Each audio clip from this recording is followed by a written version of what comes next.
faz para ti uma arca. Você já parou para pensar no peso real desta frase? Não foi uma sugestão, não foi um conselho, foi uma ordem, direta, objetiva e absurda aos olhos de qualquer pessoa normal.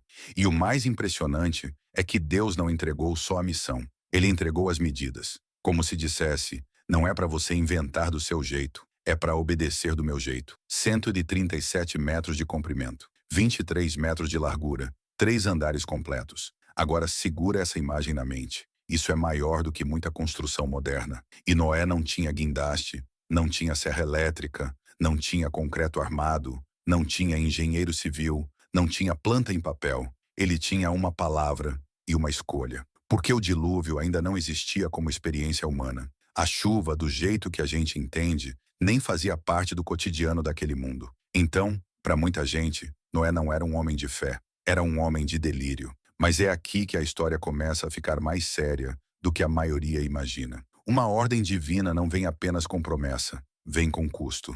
E obedecer a Deus quase nunca é bonito no começo. Às vezes é poeira, suor e silêncio, enquanto todo mundo ri. E o primeiro desafio que quase ninguém menciona é o terreno. Se você vai levantar uma estrutura com 137 metros, você não faz isso em qualquer lugar. Você precisa de espaço. Precisa de um solo firme, precisa de estabilidade, precisa de acesso à madeira, precisa de segurança contra deslizamento, erosão, rachaduras, afundamento. E aqui entra uma parte que a Bíblia não detalha, mas que qualquer pessoa prática entende. Antes de construir o milagre, Noé teve que construir o chão do milagre. Imagina Noé andando com os pés na terra, observando inclinação, procurando um lugar que não fosse encharcado demais, analisando a consistência do solo, sem mapa, sem equipamento, apenas experiência, discernimento e aquela convicção que não se explica. E quando ele escolheu o lugar, começou a parte menos gloriosa de todas: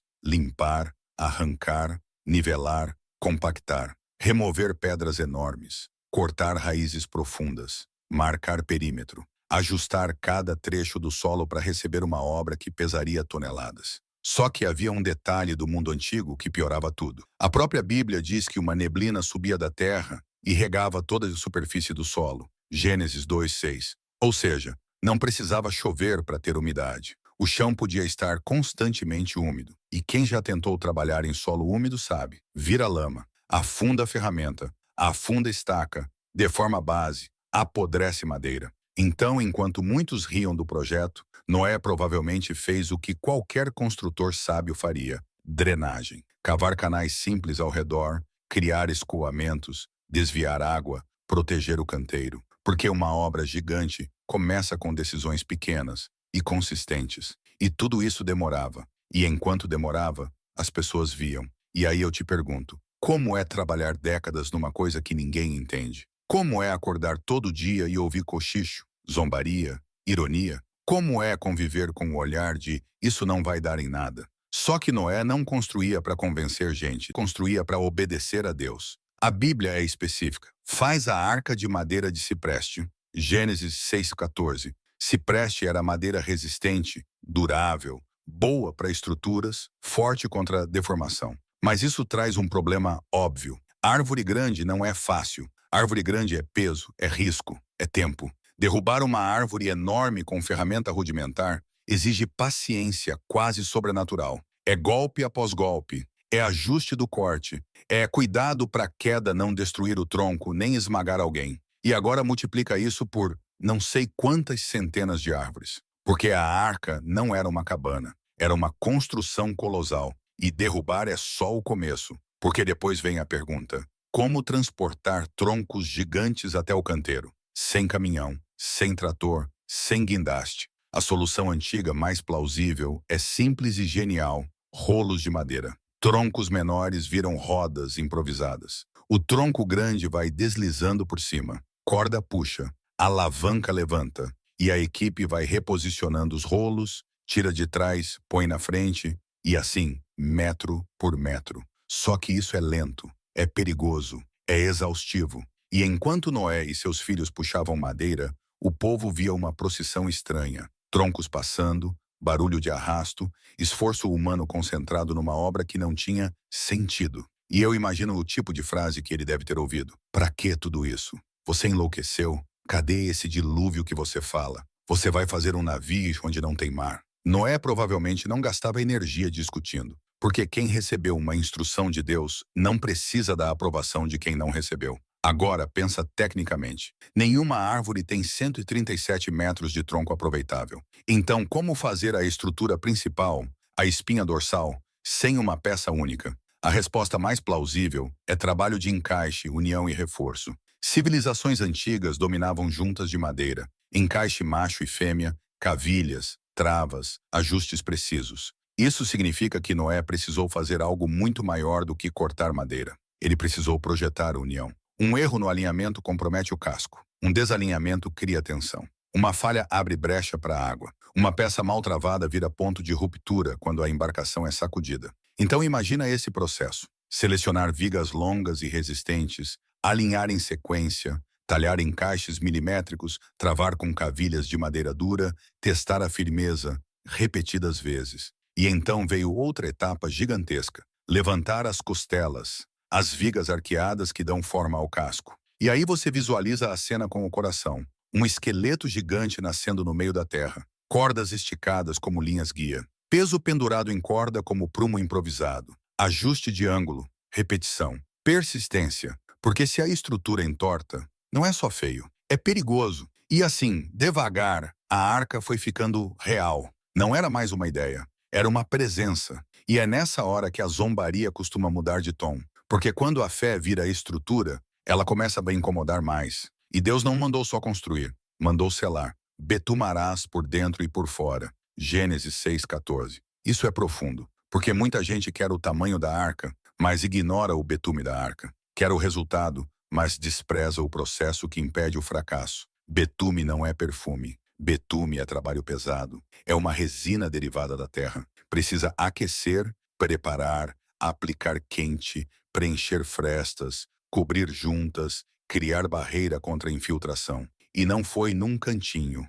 foi em tudo. Por fora, pressão da água. Por dentro, umidade, condensação, respiração de animais, desgaste do tempo.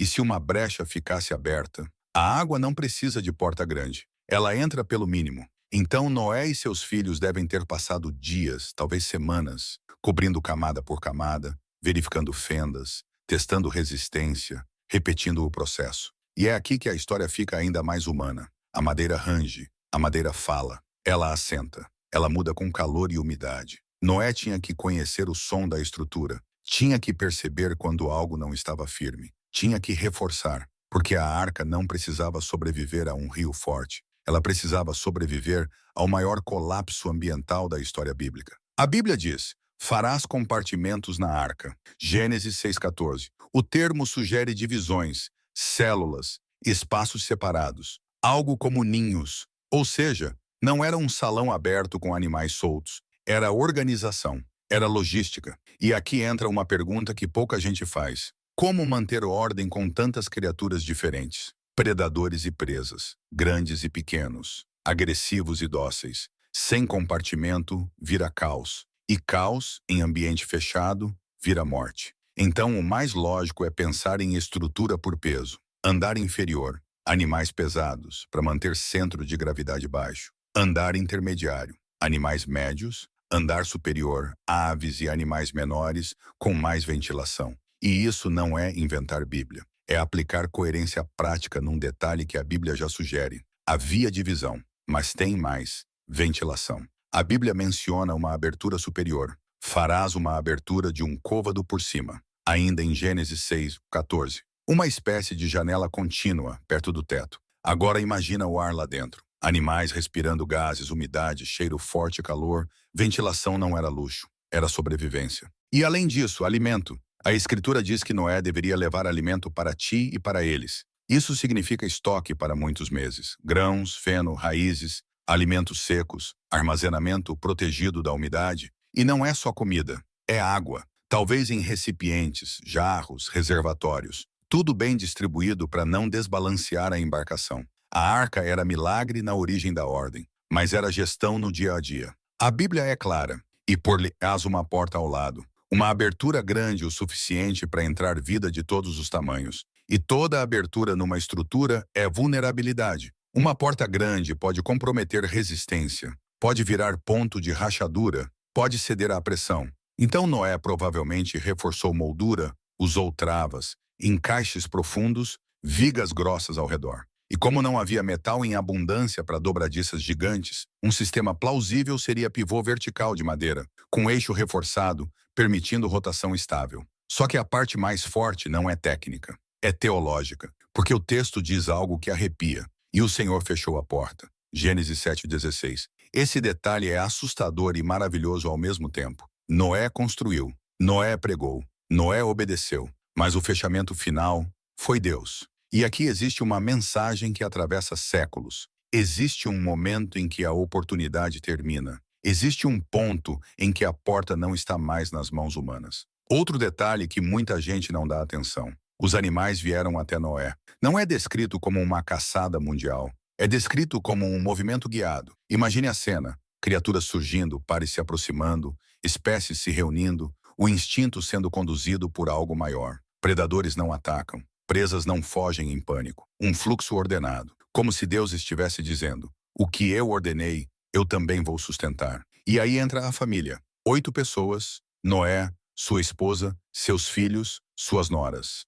O mundo do lado de fora segue como se sempre seguiu, mas do lado de dentro, tudo está prestes a mudar. Gênesis 7:11 descreve algo duplo. Romperam-se todas as fontes do grande abismo. Abriram-se as comportas dos céus. Ou seja, não foi só água caindo. Houve um colapso, uma liberação, um evento de proporção aterrorizante. A arca, ainda no chão, começa a sentir tremores. A terra reagindo, a pressão do mundo mudando. E então, chuva. A Bíblia dá a entender que aquilo era inédito. Não era só mais um temporal. Era o céu derramando algo que o mundo não conhecia. Agora imagina o pavor de quem zombou por anos. No início, talvez ainda tenha sido curioso. Depois, virou incômodo. Depois, medo. Depois, desespero. Porque quando a água sobe, argumento não serve. Orgulho não serve. Riso não serve. Só serve refúgio. E a arca, que parecia loucura, vira a única esperança.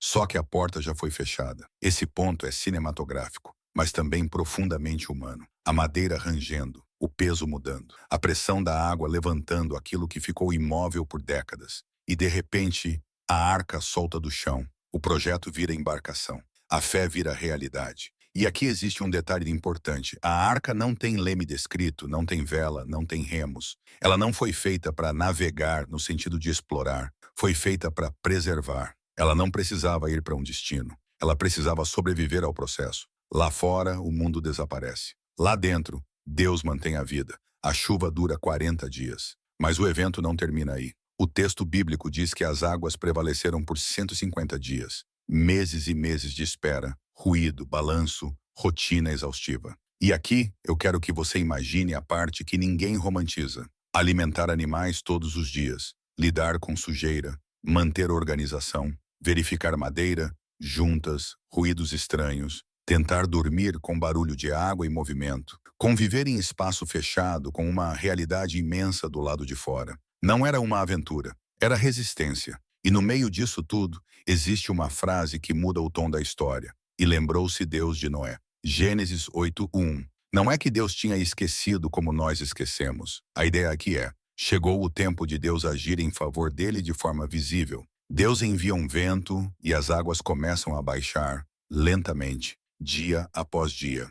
E então a arca repousa nos montes de Ararat. Depois de meses, Noé procura sinais. Ele solta um corvo, depois solta uma pomba. A pomba volta, não há onde pousar. Uma semana depois, ele solta de novo. Ela volta com uma folha, uma simples folha, que carregava uma mensagem. A vida está voltando. E então, na terceira vez, a pomba não volta. Isso significa, já existe lugar, já existe terra, já existe futuro. Depois de mais de um ano, segundo a cronologia bíblica, Deus diz, sai da arca. E aqui devemos imaginar o momento. A porta abrindo, a luz entrando, o ar puro batendo no rosto, o silêncio de um mundo que recomeçou do zero. Os animais saem, um por um, e Noé pisa em terra firme. Noé poderia ter corrido para levantar abrigo, poderia ter tentado garantir comida, poderia ter pensado em segurança, mas a Bíblia diz que ele faz um altar. Isso é forte, porque revela o centro do coração dele.